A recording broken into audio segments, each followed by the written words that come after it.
Hey everybody, think of this as sort of a mid-semester check-in, but also I wanted to take a moment and talk to you about some things that you can do to make your discussion board questions, your essay questions, and your your responses on the midterm a little bit better. So I have three goals in this little video. One is 2 tips that you can absolutely do anytime you're answering any question.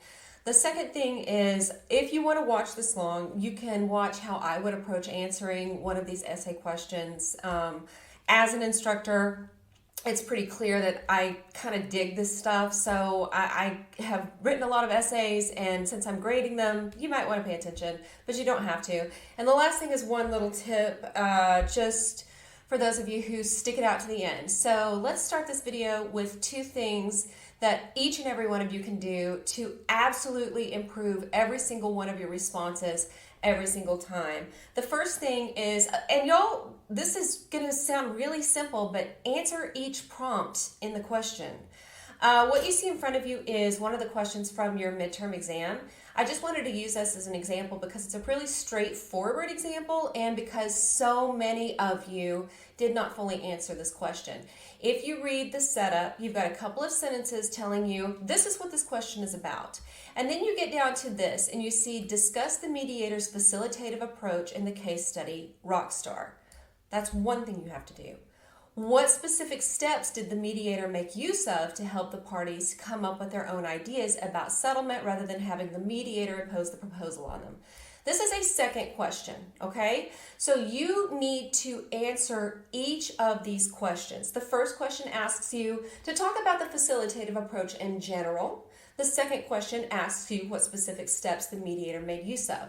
A really great way to deal with this issue is to actually copy that part and paste it and then write your answer underneath it. Now you don't have to do that, but if you're not going to do that, at least realize that every single individual question in one of these deserves its own paragraph. This student wrote 2 paragraphs. In this case, the mediator uses a facilitative stylistic approach and then talks about that. And then they move down and the second part of their answer is the second question. And the other thing that I want you to do, and I saw this so many times, and that's the reason I'm saying this, and this is back to like writing 101.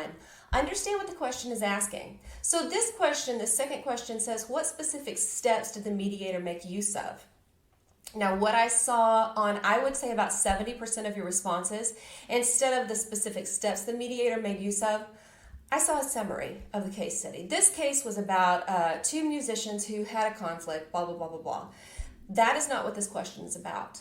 You do not have to provide a summary if the question is not about summarizing. This is an analysis question. It's asking you to take the information that you know about the facilitative strategy and apply it to the particular case study. And notice what this student does.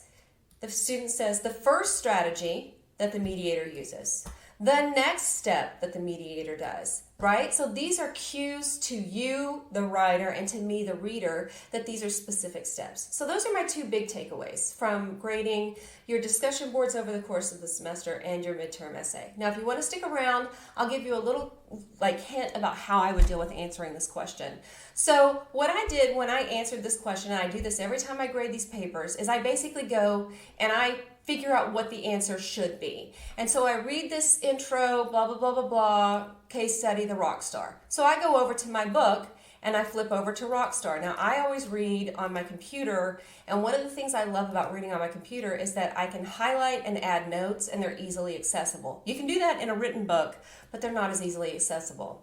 One of the things I always do is find the thesis of whatever story I'm reading, and I try to note that. This thesis is really easy. Maybe the amount of money is no longer the critical thing here. All right, so as I move on, what I'm doing when I'm reading this is I'm thinking of those prompts, the prompts back in the original question. What's the facilitative approach? What specific steps does he use? So the story is less important to me than the elements that I'm looking for to make sense of this question. And so I'm reading it, I'm understanding what's going on. I'm not seeing a lot of talk about the facilitative approach, but then here I get to the end, and what this author does is he tells us this is the facilitative approach. So what I did when I was reading is I just highlighted this And I'm still looking though, like, so what are the steps? When is attachment to the band? Oh, what strategies can we learn? Those are the strategies that the mediator used. 1, 2, 3. So bada bing, bada boom, I've got 3 strategies that the mediator used. And so I can go then back and write my answer here with this information. And I'm going to flip over. And the way I'm going to write my answer is I'm going to read everything. And then, before I go write, I'm going to take a minute to make sure I understand it. I'm going to get it straight in my own head so that when I go write my answer, rather than copying or like closely paraphrasing, I can just explain to you what the facilitative approach is in my own words. That doesn't mean I change around a few words. It means I fully understand it and then I can explain it. So that's how I would approach answering this question. And the last little tip, and you may not like this tip, is it is often the case that people think that writing more is better. So some of you may have written a summary just to show that you read the case study. That's not really what's being asked about, but I'll just throw this in there because it shows that I tried hard. No, it doesn't. So let me be clear. If you're writing an answer to a question that wasn't asked, you're taking up your time and you're taking up your reader's time. You're taking up their attention and you're adding a burden to your reader, okay? This is real for every part of your life, whether it's your teacher, your boss, a prospective client. If you're answering a question that they're not asking, then you're doing yourself a disservice. So don't add information that's not relevant. Make sure you know the purpose of the question and you know the purpose of your answer. Rather than just writing to write to answer the question. So answer all the prompts, make sure you understand the purpose of the question, and you'll do great. Please let me know if you have any questions. And one last thing I'll say is, as you know from reading the announcements, if you get a grade on a discussion board that you don't like, you're always welcome to redo it and resubmit it, and I will regrade it. That is it. Have a great weekend. I will see you all again soon.